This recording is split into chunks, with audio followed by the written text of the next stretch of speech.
bom tê-lo. Mais um culto de gratidão a Deus. Nós queremos dar as boas-vindas a todos aqueles que estão assistindo ao nosso culto. Nós agradecemos a sua presença. E aproveitamos a oportunidade, solicitamos que, se você está participando conosco, se você tem gostado do nosso culto, eu gostaria que você fizesse duas coisas. Primeiro, você desse aí um link, desse um like aí, mostrando que você gostou. E depois, eu gostaria que você compartilhasse esse culto com mais alguém que você conheça, que está muito próximo de você, viu? Talvez um amigo, uma família, viu? Torne este culto uma bênção para aqueles que ainda não conhecem. Nosso muito obrigado, viu? Que Deus te abençoe. Queremos fazer alguns comunicados. Primeiro, nós queremos agradecer a Deus pelas vidas dos aniversariantes. Semana que se passou foi uma semana muito abençoada e, aproveitando a oportunidade, nós queremos fazer alguns destaques. Primeiro, a irmã Wanda Marques da Silva, ela fez aniversário no dia 17. Depois nós temos a Michele Aparecida Alves Salles, fez aniversário no dia 18. A Cleusa fez no dia 19. O Anderson e o Rafael fazem aniversário hoje, dia 23. Aos nossos aniversariantes, parabéns a todos. Deus abençoe cada vida e que vocês se tornem cada vez mais bênção para todos, principalmente para os seus familiares, viu? Parabéns a todos os aniversariantes da semana que se passou. E também os aniversariantes do dia de hoje. Parabéns, que Deus abençoe vocês. Nós queremos ainda continuar fazendo aquele apelo aos irmãos que continuem entregando principalmente as suas primícias, viu? Nós estamos com uma demanda razoável, bastante gente, bastante famílias que estão passando por momentos de dificuldades. Nós queremos aproveitar esse privilégio que Deus tem dado a você e repartir um pouco. Então, todos nós vamos repartir um pouco daquilo que Deus tem nos dado. Tenho certeza como tem sido essa experiência, o pouco que você tem dado, o pouco que você tem ofertado, Deus tem abençoado, e tem abençoado assim de maneira espetacular. Isso tem se multiplicado. Durante a semana, a igreja tem distribuído cestas básicas, atendendo às necessidades daqueles que provisoriamente estão passando por momentos difíceis, principalmente em função da pandemia. Então, vamos continuar pedindo a Deus as bênçãos sobre eles. Também nós queremos agradecer a Deus. Hoje, o Aliomar, ele casou-se lá na Bahia. O irmão Aliomar esteve conosco durante vários anos, depois mudou-se para a Bahia, e hoje, às 16 horas, foi o enlace matrimonial dele. Então, nós parabenizamos o irmão Aliomar, juntamente com a sua esposa, viu? Que Deus abençoe este casal. Irmãos, nós vamos continuar o nosso culto. Vamos ouvir agora uma música, logo em seguida a gente retorna para dar continuidade ao nosso culto.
Posso me achegar.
vamos meditar na palavra do nosso Deus, mas antes de meditar, nós vamos orar ao nosso Pai Celestial. Vamos pedir a Deus que nos oriente, que coloque em nossos corações aquilo que Ele deseja. E, além de tudo, também que Deus sensibilize o coração, o teu coração, você que está aí na sua casa, no seu lar, ouvindo e participando desse culto. Nós também vamos pedir a Deus que Deus possa abençoá-lo e sensibilizar o seu coração. Pai bendito, nós queremos, ó Pai, nesta hora, humildemente, ó Deus, pedir a tua graça, ó Deus, a tua misericórdia, ó Deus, e a tua unção. Ó Deus, nós reconhecemos, ó Pai, que somos extremamente limitados, ó Deus, e diante, ó Deus, das nossas limitações, elas também, ó Deus, impedem, ó Deus, que os corações que estão ouvindo a nossa voz, ó Deus, seja sensibilizado. Nesta hora, Pai, nós reconhecemos, ó Deus, todas as nossas limitações. E por isso, ó Deus, nós te pedimos, Pai, a bênção, ó Deus, de transmitir, ó Pai, e ser intérprete, ó Deus, da tua palavra. Que ela, ó Deus, fale aos nossos corações, ó Deus, que ela, ó Pai, seja, ó Deus, explanada, ó Pai, e além de tudo, Deus, que ela possa ser entendida, ó Deus, aos corações daqueles que estão à escuta da nossa voz. Obrigado, ó Deus, abençoe aquelas vidas e também, ó Deus, nos abençoe. Unge, ó Deus, nossos lábios, reconhecendo, ó Deus, as nossas limitações. Obrigado, ó Deus, em nome de Jesus. Amém. Amém. Nós vamos pensar no seguinte tema: tentando resgatar o essencial com Cristo. O texto que nós vamos nos basear está no livro de Mateus, capítulo de número 12. O primeiro texto, ele vai do versículo 1 até o versículo 7. E depois o segundo texto, ele vai do versículo 9 até o versículo 16. E o terceiro texto, ele vai do versículo 34 até o versículo de número 38. Então, são 3 textos que compõem a mensagem que nós pretendemos transmitir, tentando resgatar o essencial com Cristo. Sem sombra de dúvida, os embates de Jesus Cristo com os religiosos da época, representados principalmente pelos fariseus e pelos escribas e sacerdotes, que passou a partir de um determinado momento a formar um grande bloco que perseguiu Jesus e afrontou Jesus durante todos os 3 anos do seu ministério. E os embates foram violentíssimos,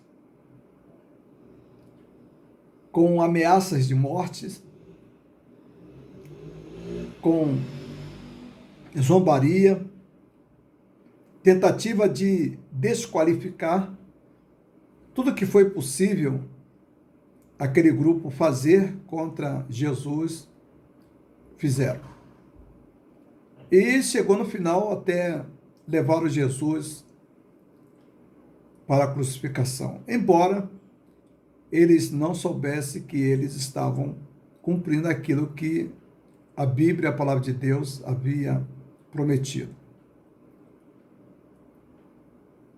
No capítulo de número 12, nós temos vários episódios que são de extrema importância para compreender o contexto e compreender o que vai no coração de determinadas pessoas.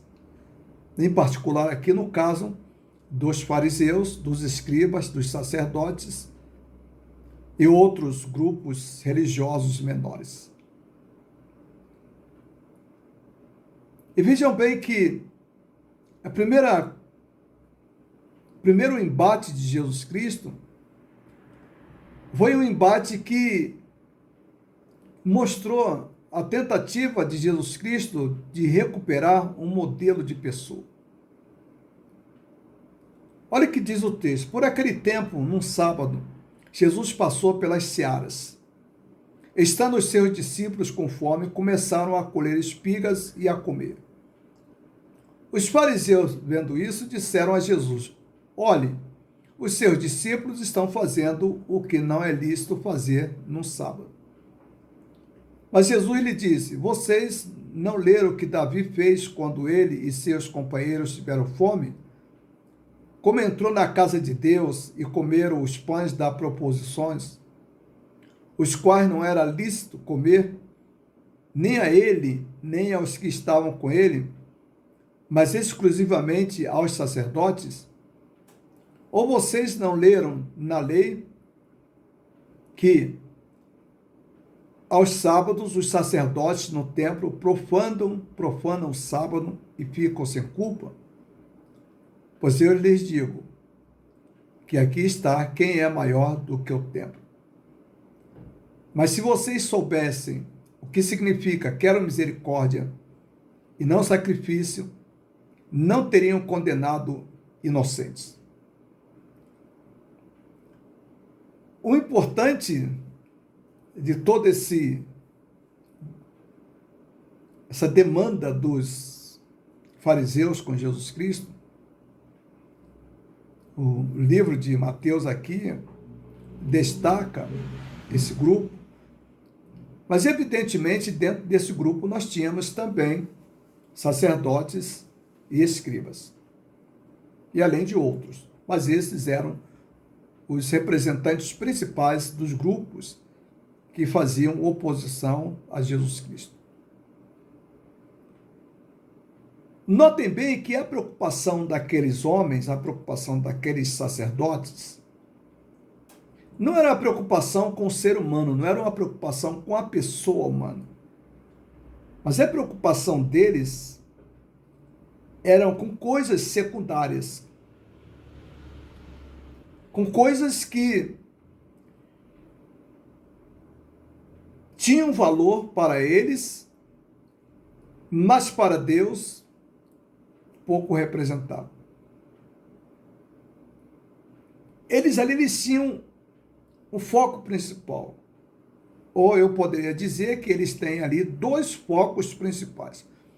O primeiro deles era a guarda do sábado. E eles ficaram a observar os passos que Jesus e seus discípulos davam. Jesus e seus discípulos passaram a receber uma forma de patrulhamento na alimentação, no que faziam, de que maneira faziam, com o tipo de pessoas que eles andavam. Então, todos esses detalhes para esses grupos, fariseus e também os sacerdotes e outros grupos religiosos que ali estavam representados, eram de extrema importância porque eles tinham uma preocupação muito acentuada naquilo que nós chamamos a guarda do sábado. E eles ficaram observando Jesus e seus discípulos, e os discípulos de Jesus, ao passarem por um campo, eles estavam com fome, e diz a palavra de Deus que eles começaram a colher espigas e a comer. Os fariseus que estavam observando os passos de Jesus e seus discípulos, eles lançaram isso de imediato no rosto de Jesus. Como se fosse algo tão abominável,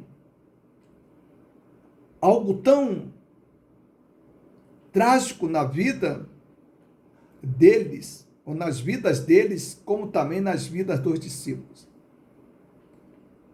Mas eles entenderam que aqueles discípulos, quando eles colheram aquelas espigas e se alimentaram daquelas espigas, eles entenderam que, afinal de contas, Jesus estava permitindo com isso a agressão, a quebra do sábado. Imediatamente, Jesus se reporta a um acontecimento que teve como personagem principal o rei Davi.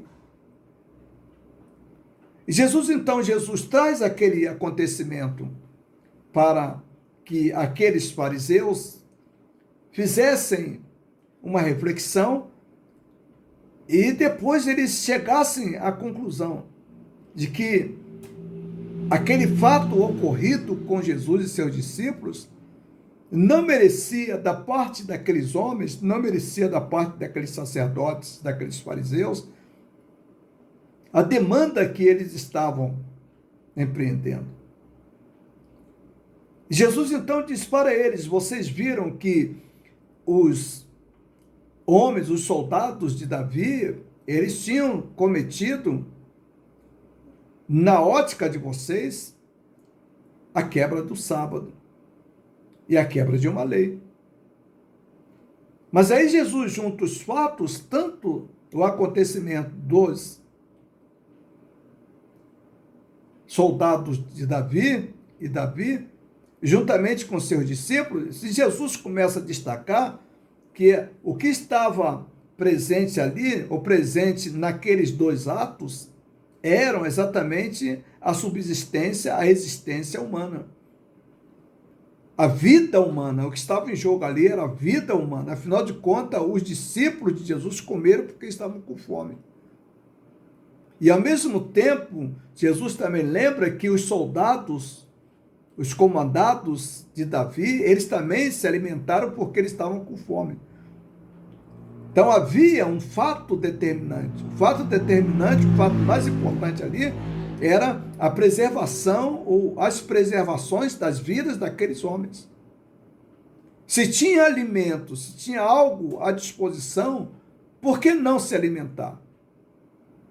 Então essa era a grande questão que Jesus estava colocando diante deles. Jesus dá a entender na sua exposição de que a vida humana, ela era muito mais importante. E que aqueles homens, eles não deveriam se apegar àqueles sentimentos. Porque o que está presente, o que vai sendo trabalhado no coração daqueles sacerdotes e também daqueles fariseus, o grupo maior, era um sentimento de ódio, um sentimento de agressividade, um sentimento de conflitos, um sentimento de arrogância que cercavam aqueles homens e estavam entrando nos corações deles, e eles, ao invés de se transformarem em seres humanos, eles estavam se transformando em verdadeiros monstros. A preocupação deles não era preocupação com a vida, não era preocupação com o próximo, não era preocupação com as pessoas. A preocupação deles era a preocupação voltada simplesmente para a guarda do sábado. Olha, aqueles sentimentos que estavam nos corações daqueles homens, aqueles sentimentos, eles vão gerando, eles vão produzindo, e eles vão produzindo sentimento de morte. Eles vão gerando desejo de matar Jesus, desejo de matar alguém. A vida humana para eles nada valia. E aí Jesus tenta resgatar para eles um modelo de pessoa. Que modelo de pessoa Jesus tenta resgatar para aqueles homens? O versículo 7 diz assim: mas se vocês soubessem o que significa quero misericórdia e não sacrifício, não teriam condenado inocentes. Não teriam condenado pessoas ao redor de vocês, pessoas que vivem com vocês, pessoas que estão próximas de vocês. Quantas pessoas foram assassinadas de formas inocentes? Quantas pessoas foram sacrificadas simplesmente pela defesa de algo indefensável? Vocês trocaram a vida humana por algumas posições religiosas, algumas posições éticas. Vocês trocaram a vida humana. Claro que Jesus tinha conhecimento o que aconteceu, do que tinha acontecido e de que acontecia com aquela grande multidão, com o povo que habitava naquelas cidades, principalmente a cidade de Jerusalém e outras cidades importantes, em que grupos de sacerdotes e fariseus apedrejavam, matavam, torturavam e eliminavam vidas que não estavam dentro daquilo que eles chamavam de padrões morais e padrões éticos. Em outras palavras, eles eliminavam todos aqueles que ofereciam um risco de quebra à lei. Por exemplo, se uma pessoa pobre tivesse um animal e se esse animal caísse no buraco, esses homens, se eles fossem lá, se esses pobres fossem lá e tirassem os seus animais do buraco, tratassem seus animais no dia de sábado, imediatamente chegando ao conhecimento dos sacerdotes, chegando ao conhecimento dos fariseus, aquela pessoa era chamada, ela era julgada, e em muitos casos as pessoas elas eram sacrificadas, elas eram mortas. Por isso que Jesus usa esse termo, dizendo que eles não teriam condenado inocentes. Se eles tivessem misericórdia, eles não teriam sacrificado tantas. Então, o modelo de ser humano, o modelo de pessoa que Jesus quer resgatar, é um modelo de pessoa que tem misericórdia no coração.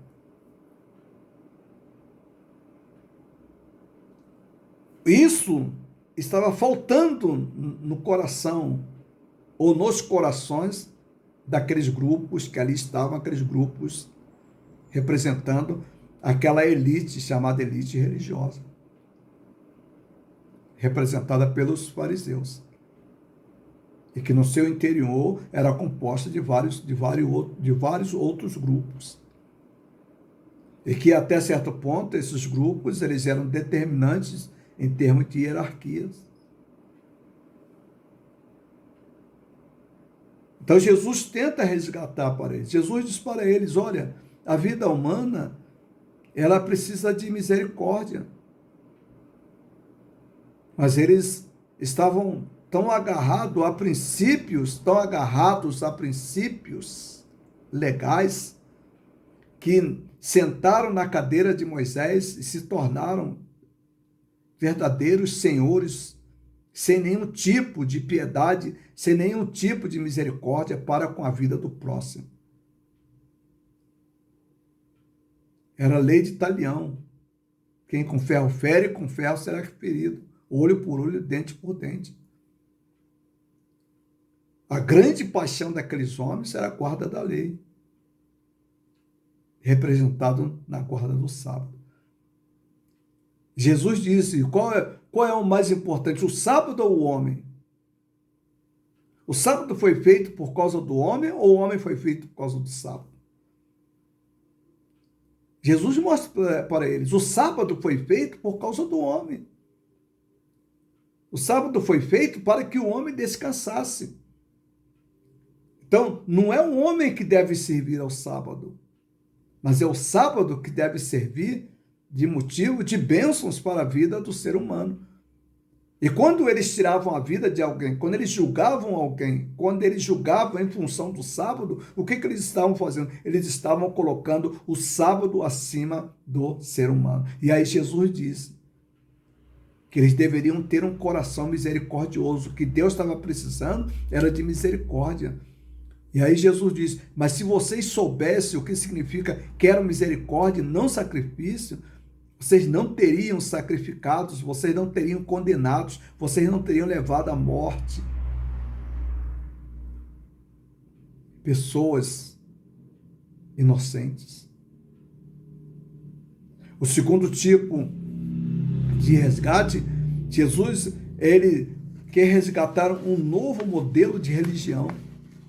Que religião era aquela? Uma religião seca, uma religião que as pessoas não tinham a capacidade de amar, uma religião que não tinha a capacidade de exercitar a misericórdia, a bondade, o amor ao próximo. Era uma religião tão marcada pelos acontecimentos, pelas festas, pelas celebrações. Já naquela época, o judaísmo ele era marcado de centenas e centenas de festas. A festa das colheitas, até mesmo nós podemos dizer o dia do Yom Kippur, o dia da expiação nacional. Eram muitas festas religiosas, e aqueles homens e aqueles sacerdotes, aquela elite religiosa, ela se empenhava em manter aquilo cada vez mais vivo, em manter aquelas comemorações cada vez mais efetivas, cada vez mais pujantes, cada vez mais vibrantes.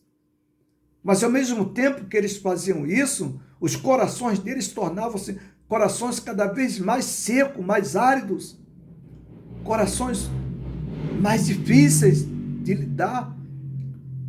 Os sentimentos deles estavam marcados de sentimentos de ódio.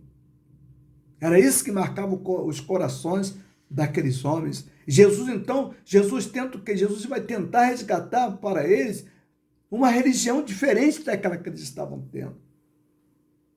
Olha o que diz o texto, começando a partir do versículo 9, nós iremos até o versículo de número 16.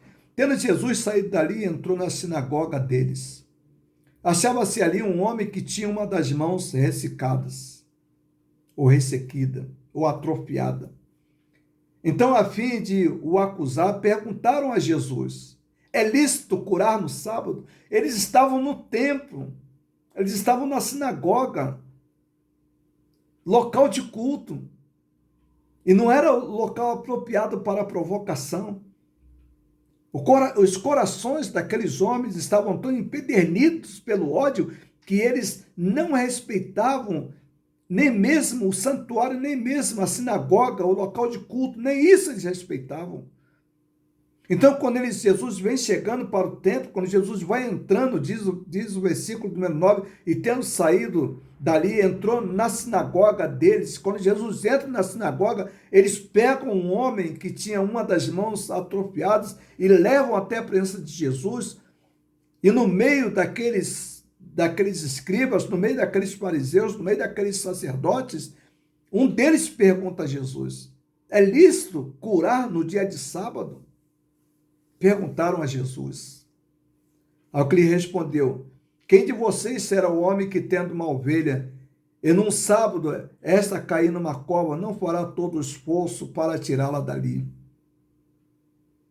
Ora, quanto mais vale um homem do que uma ovelha? Logo é lícito nos sábados fazer o bem? Então Jesus disse ao homem: estende a mão. O homem estendeu a mão e ela foi restaurada e ficou sã como a outra. Mas os fariseus, saindo dali, conspiravam contra ele, procurando ver como o matariam. Então, ao invés de eles se alegrarem pela cura de um homem, pela felicidade de um homem, pela restauração de uma vida, pelo contrário, eles saem dali agora, saem daquele local de culto, em que muitos deles que acusaram a Jesus naquele momento, e alguns deles dirigiam aqueles cultos, dirigiam aquelas reuniões, faziam orações, estavam ali para fazer orações. Esses sentimentos que estavam presentes nos corações daqueles homens eram sentimentos de ódio profundo. O que eles alimentavam era ódio. Então, era uma religião banhada de ódio. Aqueles homens ficavam cegos. quando alguém quebrava um pequeno mandamento. E eles fizeram aquilo exatamente para provocar a Jesus. É lícito curar no dia de sábado? E Jesus, então, diz para eles, é lícito sim. É lícito fazer o bem no dia de sábado? Claro que sim. E quando Jesus cura aquele homem, há uma revolta, o coração daqueles homens começa a transbordar cada vez mais ódio. Então, que tipo de religião nós temos? Uma religião dominada pelo ódio. Uma religião dominada pela antipatia, falta de empatia. E nós temos que ter cuidados para que nós também não venhamos a ter em nossos corações esses sentimentos que é tão comum aos seres humanos, que é tão comum às religiões, que é tão comum às denominações religiosas. Basta a gente observar. Nós tivemos casos aí na televisão desses pregadores midiáticos que um ameaçando o outro de morte. Nós temos um pregador que a única coisa que ele faz é transmitir ódio durante as semanas. Ele usa o Twitter, ele usa aquilo que nós conhecemos como Facebook e outros meios para disseminar, para colocar ódio, para jogar um contra o outro, para divulgar coisas que não deveriam ser divulgadas, para pregar a destruição do outro, simplesmente porque não pensam como ele. Que religião é essa? Essa é uma religião do ódio, é uma religião voltada para a prática da maldade, para a prática do ódio. Jesus, ele tenta resgatar uma nova religião para a humanidade. Veja bem o que diz o versículo 14. Mas os fariseus, saindo dali, conspiravam contra ele, procurando ver como o matariam. Aqueles homens, eles agora estariam com os corações dominados pelo ódio 24 horas. Passaram a ser escravos do ódio. Sentimentos de matança, desejo de vingança, desejo de matar. É o que estava reinando nos corações daqueles homens. E a religião desse tempo, dessa religião, desse período da pandemia, não é tão diferente das religiões daqueles fariseus, daqueles escribas.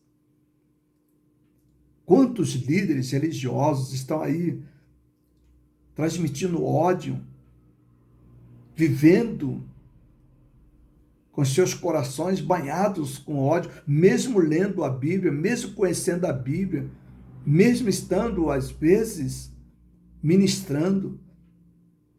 Mas o ódio é o elemento central de suas religiões. O desejo de eliminar o próximo. E Jesus condena veementemente esse tipo de comportamento, esse tipo de religião. Em terceiro lugar, Jesus está tentando resgatar um modelo de convivência. Olha o que diz o versículo de número 34, começando a partir do versículo 34, depois que Jesus tem aqueles embates dramáticos com aqueles grupos religiosos, Jesus diz para eles: raças de víboras, como vocês podem falar coisas boas sendo maus? Ele diz: porque a boca fala do que está cheio o coração. A pessoa boa tira do tesouro boa coisa, mas a pessoa má do mau tesouro tira coisa má. Digo a vocês que no dia do juízo as pessoas darão conta de toda a palavra inútil que proferiu. E ainda continua, porque pelas suas palavras você será justificado e pelas suas palavras você será condenado. Então alguns escribas e fariseus disseram a Jesus: Mestre, queremos ver algum sinal feito pelo Senhor. Mas ele respondeu: uma geração perversa e adúltera pede um sinal, mas nenhum sinal lhe será dado, senão o sinal do profeta Jonas. Sinal do profeta Jonas. A religião daqueles homens, a religião daqueles grupos, era uma religião que, ao invés de facilitar a convivência entre os seres humanos, ela tornou-se a grande matriz de desavença, de perseguição, de opressão, de desagregamento, de ódio e até mesmo de matança. A convivência entre aqueles homens eram convivências das piores possíveis. 24 horas com o coração voltado para tentar matar alguém. A convivência deles era convivência marcada pelos conflitos, pelo ódio, pelas dificuldades de relacionamento. Os corações daqueles homens, os corações daqueles sacerdotes, eram corações extremamente malignos. E Jesus chega ao determinado momento de chamá-los de raças de víboras. Jesus disse: como vocês, raças de víboras, como vocês podem falar coisas boas sendo maus? Isto é, eles abriam o Antigo Testamento, eles abriam a Torá lá no templo, lá na sinagoga, e recitavam versículos, liam textos. Mas Jesus disse que essas leituras, elas não representavam nada, porque quando eles desciam, quando eles saíam do santuário, ou quando eles saíam dos locais de culto, ou quando eles deixavam os momentos de cultos, a vida deles se transformavam em verdadeiros tratores de ódios, destruição da vida alheia, de conflitos, de desqualificação daqueles que não pensavam como eles. Que convivência era possível num ambiente desse, com esses corações tão arrogantes, com esses corações que se colocavam como verdadeiras tábuas e réguas de padrão moral? Jesus ensina que ninguém é padrão moral para ninguém. O padrão moral que nós temos é Jesus Cristo. E quando nós, esse é um desafio para nós, quando nós nos colocamos como um padrão moral, quando cada um de nós, quando eu me coloco, quando você se coloca como um padrão moral, pode ter certeza que nós teremos conflitos, a nossa convivência, ela se torna uma convivência muito difícil. Quantas igrejas sofrendo pelos padrões morais defendidos por alguns membros, por algumas pessoas. Esse tipo de comportamento, esse tipo de pensamento, torna a convivência humana uma convivência insalubre, uma convivência difícil, uma convivência em que não há empatia.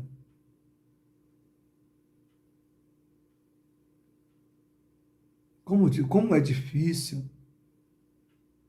Essa última semana, que terminou no dia de ontem, dia 22, foi uma semana muito dura para os batistas.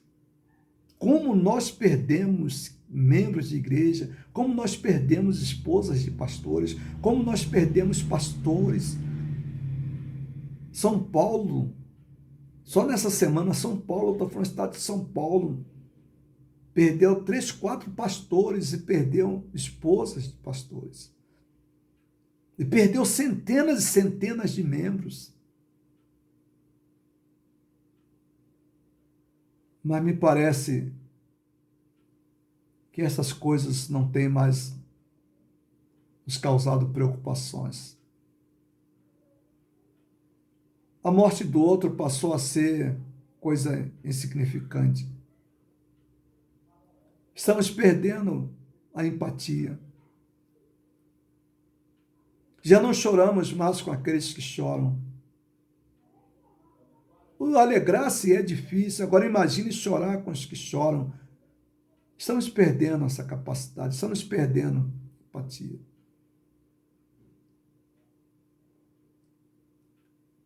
E aí, estamos vivendo um cristianismo seco, um cristianismo sem sentimento, sem empatia, a semelhança do que viviam lá os fariseus e os escribas na época de Jesus Cristo. O que vale a vida do meu vizinho? Se ele morre ou não, pouco me importa. É assim que nós estamos vivendo. A vida do meu irmão, pouco me importa. Centenas e centenas de crentes estão sendo imolados simplesmente por causa do santuário. Esposas de pastores foram imoladas.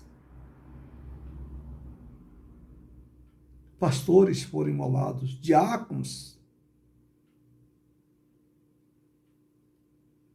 Porque para eles o santuário é muito mais importante do que a vida.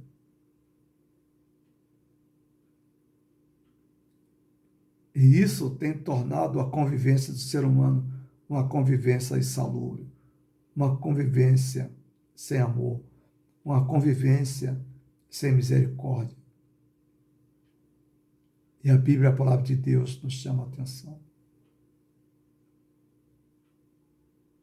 Retornemos a uma convivência sadia, uma convivência equilibrada. Precisamos resgatar na Bíblia, a palavra de Deus, a convivência ensinada por Jesus.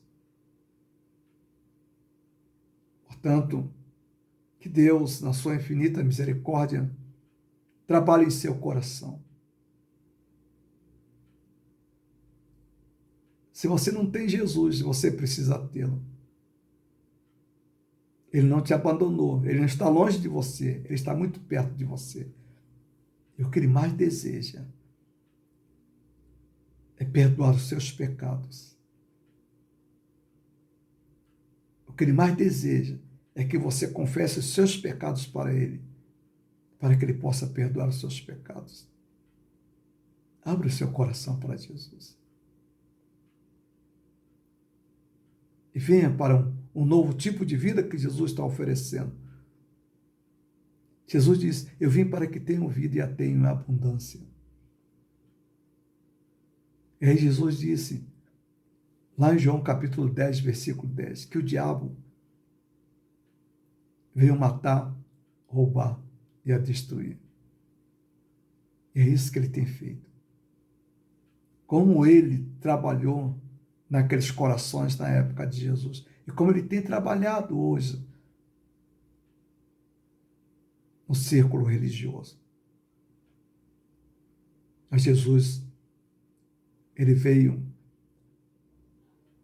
para te resgatar. Jesus veio para te resgatar como um novo modelo de pessoa. Jesus veio te resgatar para um novo modelo de religião. Jesus veio para te resgatar para uma nova forma de convivência humana. Isso só é possível abrindo o coração e deixando Jesus Cristo entrar no coração, para que ele possa operar. essas transformações. Deus abençoe. Vamos orar. Nosso Pai, pedimos-te, ó Deus, nesta hora, a tua graça, ó Deus. Que teu Espírito Santo, ó Deus, trabalhe em nossos corações, ó Deus. E que os modelos, ó Deus, religiosos, ó Pai, marcados pelo ódio, pela desavença, pelo conflito, ó Deus, e pelo desejo de eliminação do próximo, ó Deus, não reine, ó Deus, nos corações daqueles que estão nos ouvindo, e não reine, ó Deus, em nossos corações. Que nós tenhamos, ó Deus, uma convivência, ó Deus, mais misericordiosa, ó Deus. Uma convivência, ó Deus, mais humana. Uma convivência, ó Deus, dominada, ó Deus, pelo amor de Cristo, ó Pai bendito. Ó Deus, que o Senhor, ó Deus, resgate, ó Deus, muitas pessoas, ó Pai, dessas formas diabólicas, ó Deus, diabólicas, ó Pai, de religião, de convivência, ó Deus, e de pessoa. Muito obrigado, ó Deus. Agora, Pai, nos abençoe. Que a semana, ó Deus, que estamos iniciando, ó Deus, seja uma semana desafiadora, ó Pai. E que nós possamos, ó Deus, resgatar, ó Deus, uma nova religião. Resgatar, ó Deus, uma religião, ó Deus, ensinada por Ti, ó Deus. Resgatar, ó Deus, uma nova maneira de conviver, ó Deus.